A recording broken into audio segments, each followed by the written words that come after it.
The most Web3 thing that I did today was checking my Telegram messages before checking my email. Okay, I love it.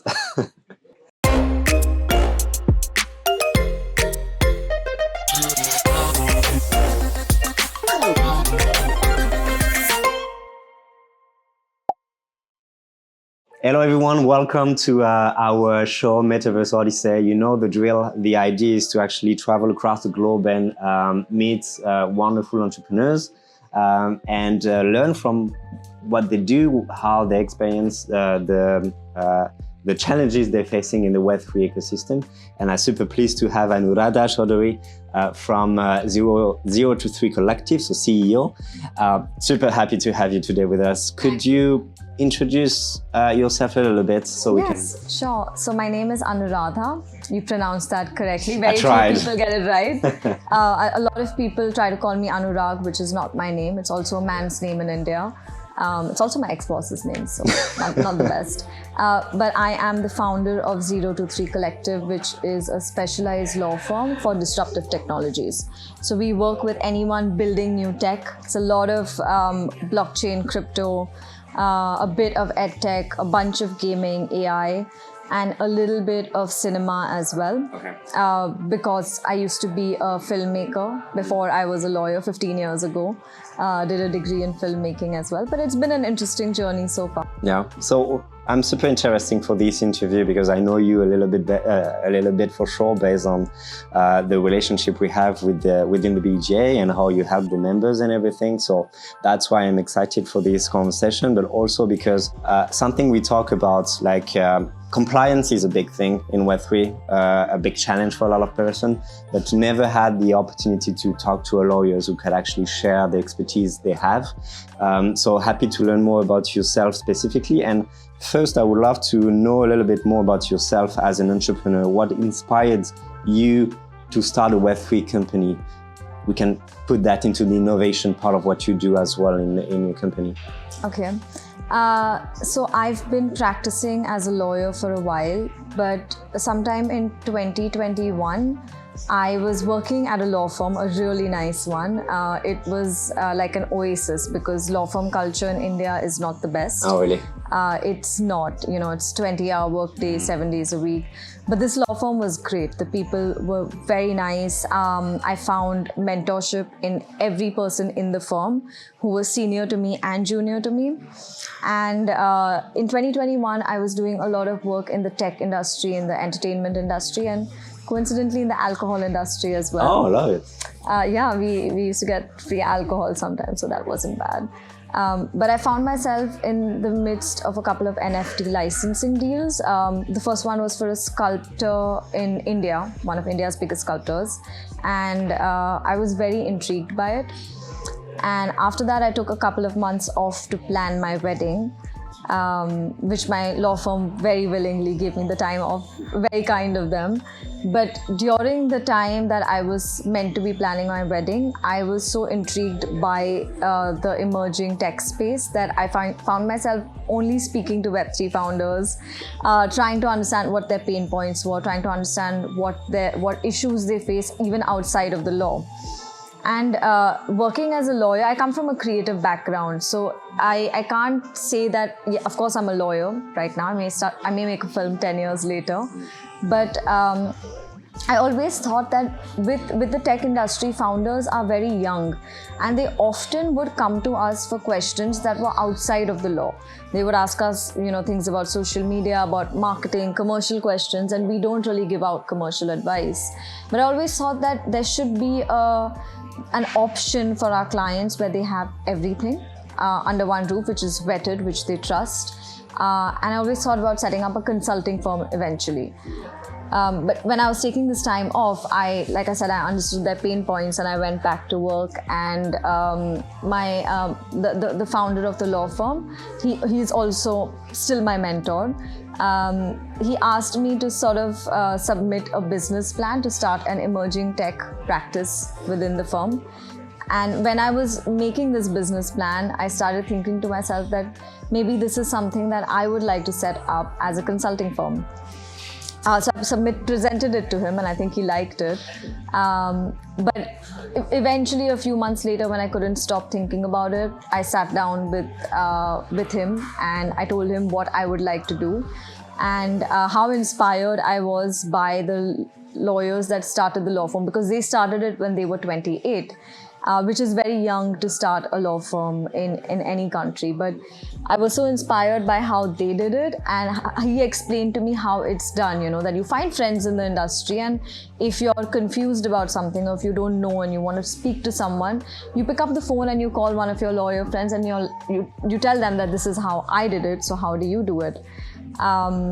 And I just decided to go ahead and start it, and they were very supportive about it, and it's... So for you, entrepreneur journey was really much motivated by your connection with your mentor right now, but also the haha moment when you say, okay, I want to be a part of the Web3 ecosystem, was when you planned the wedding and you found a lot of innovation in the space, and you were curious about the sculpture in India, so you wanted to be a little bit more involved in that space. Yes, very much. I didn't end up planning my wedding at all. My brother did the entire thing. I just spent my time talking to Web3 founders, and there were very few of us in the space at that time. And I remember speaking to this lawyer as well, Oliver Scherenberg. He's in Germany. He's fantastic, and he started this.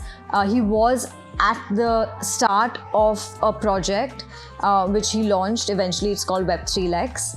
Which is like an open source database for Web3 law. So lawyers all around the world contributed to it. I contributed from to it. all across the globe. All across the globe. And, it was just speaking to everyone in the industry, the few of us that were really there at the time, that sort of drove me to an entrepreneurial journey. That would be an interesting segue with one question I wanted to ask you about the relevance of being a part of a community / a lot of communities in the Web3 space. You are part of the BGA, you're part of so many communities in Web3, with lawyers as well.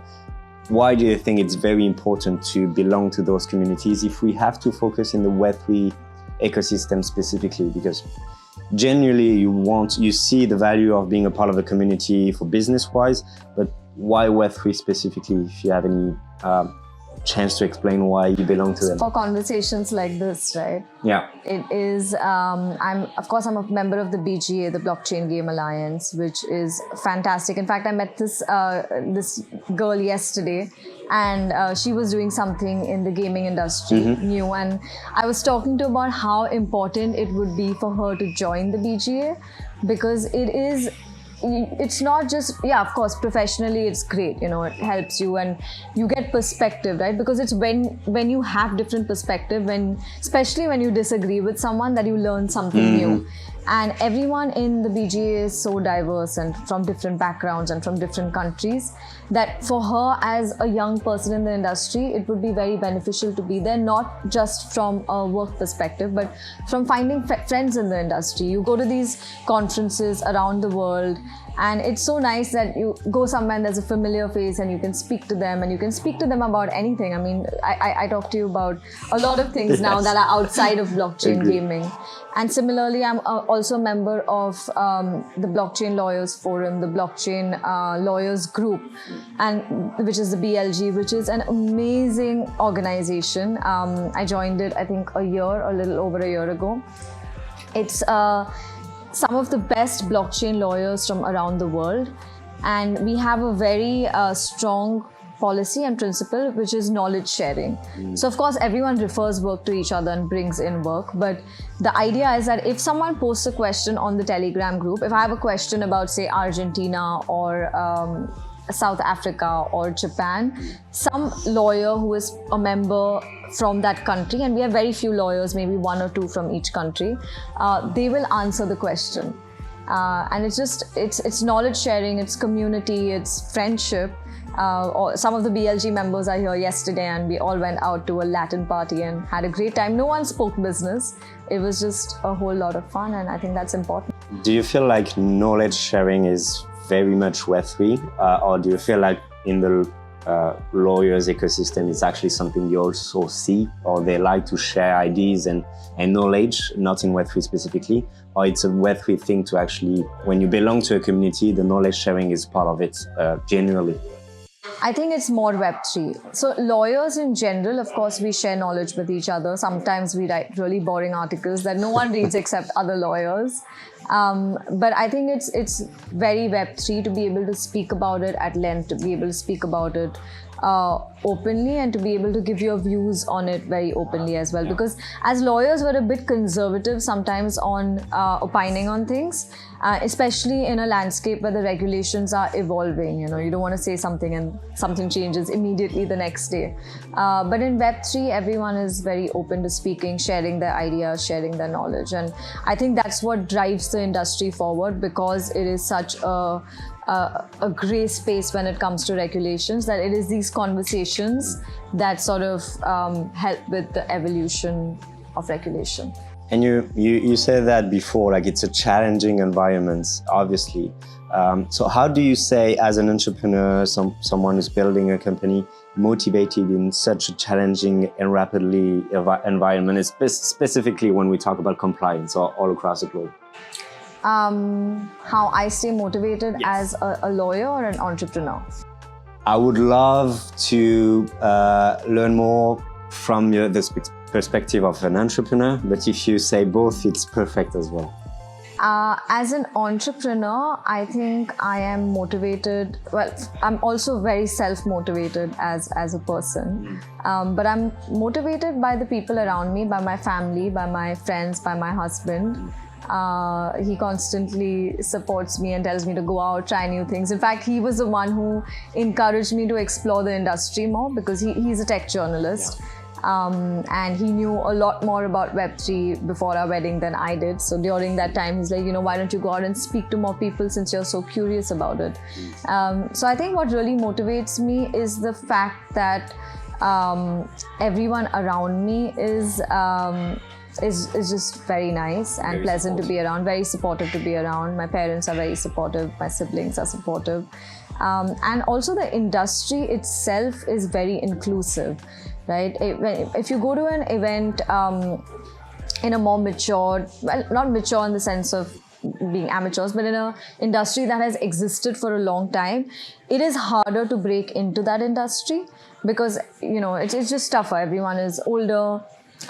Everyone's been around for a while, and it's not easy to break barriers. But when it comes to Web3, it is a very inclusive industry. And I remember someone asked me this at Token 2049 last year, in 2023, in Singapore, that aren't you feeling strange because you look around, you're the only woman in the room right now.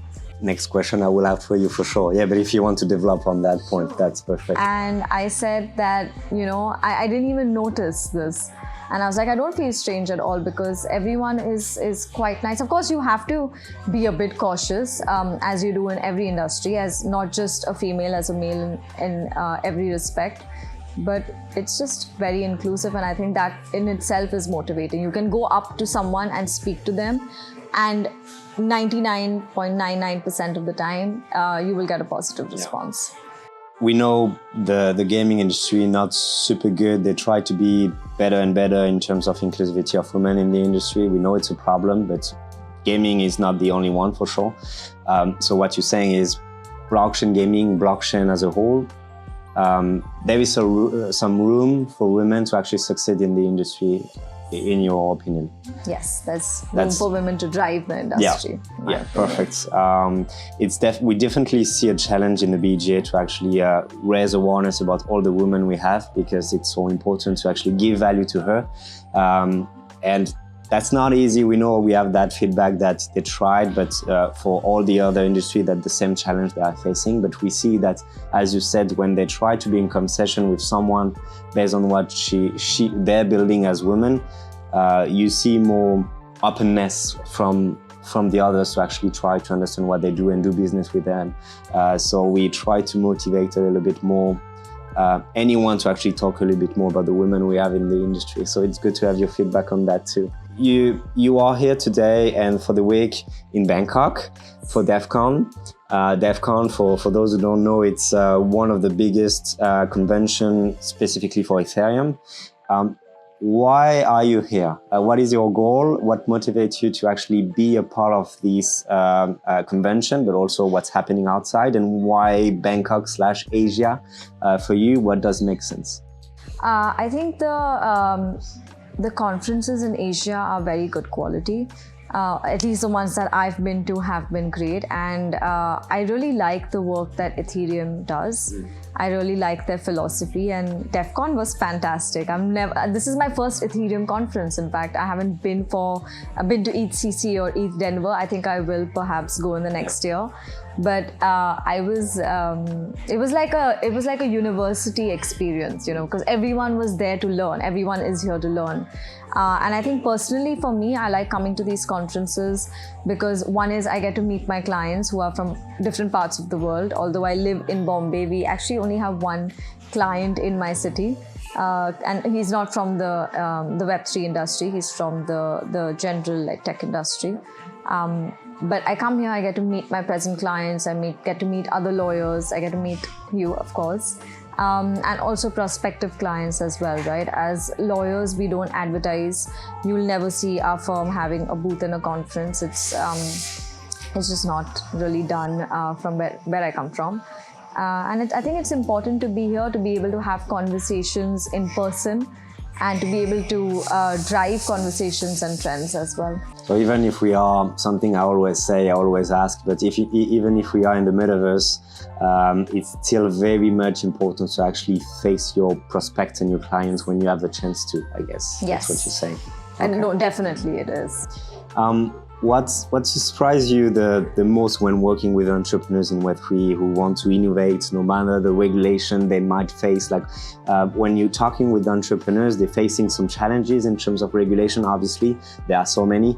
But what surprised you when you actually talk to them in their mindset, how they actually operate, on the vision they have? What could you say about that?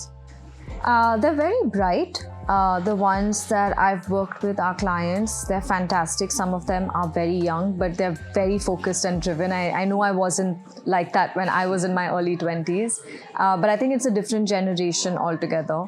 And they really know what they want, and they want to run to get it.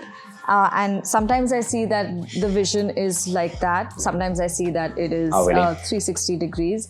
So you meet all sorts of different people. But I think one of the most surprising things someone said to me once was that, I just want to build this. I don't mind going to jail. And, yeah. Which is actually, when you think about it, very common in the industry. Like they know they are facing some challenging, that they will face some challenge, but they want to prioritize the vision they have and how the technology could actually help them, rather than might face some jurisdiction problem in the country they are. So yeah, I feel like it's something you see quite often, I guess.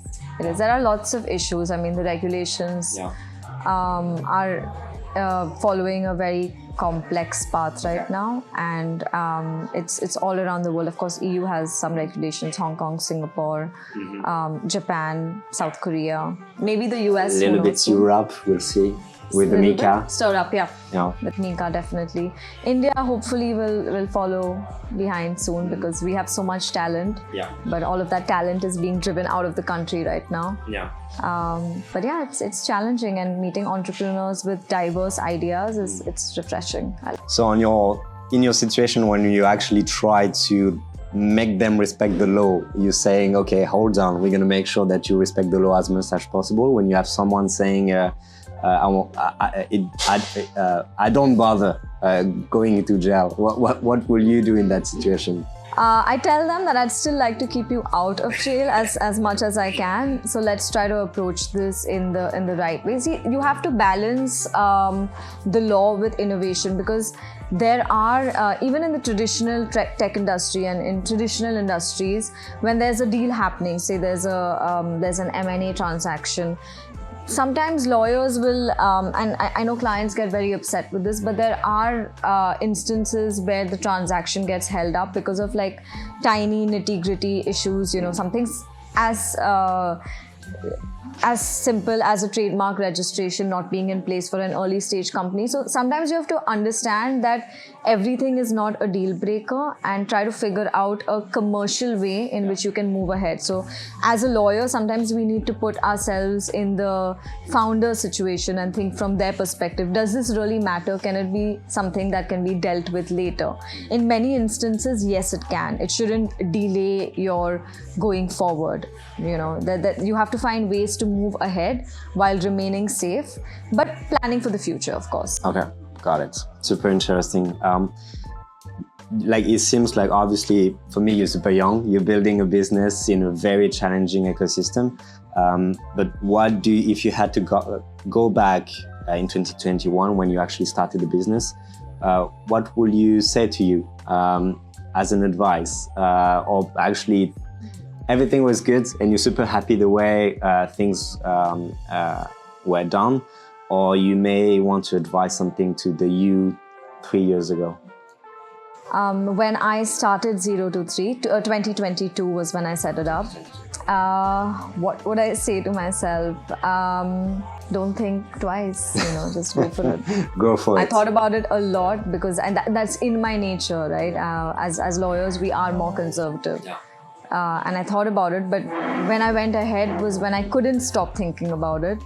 So I tell myself, save yourself the trouble, just start sooner. And I'm glad I started when I did. There weren't a lot of us doing it at the time.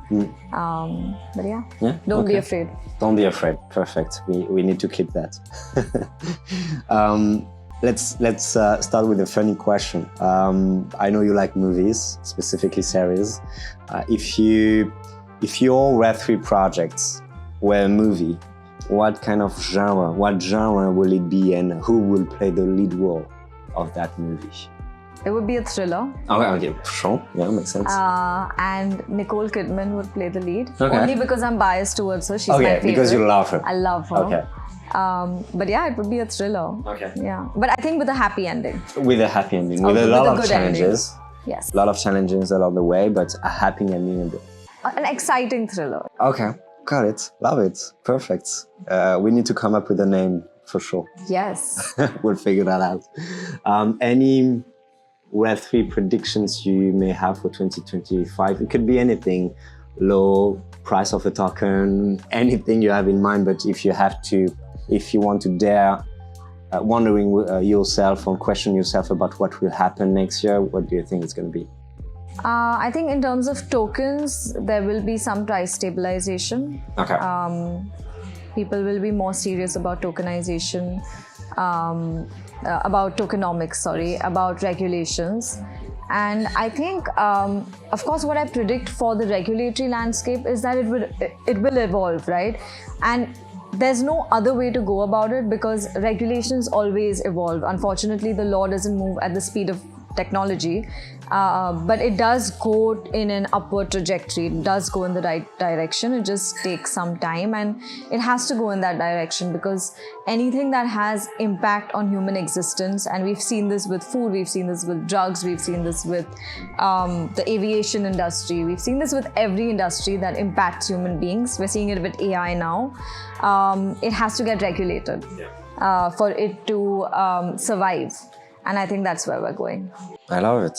Thanks a lot for your time, Anuradha. Thank you. I really appreciate your time on that and sharing your expertise. So thank you very much. Thank you, Flav. It's always good to speak to you. Same for me.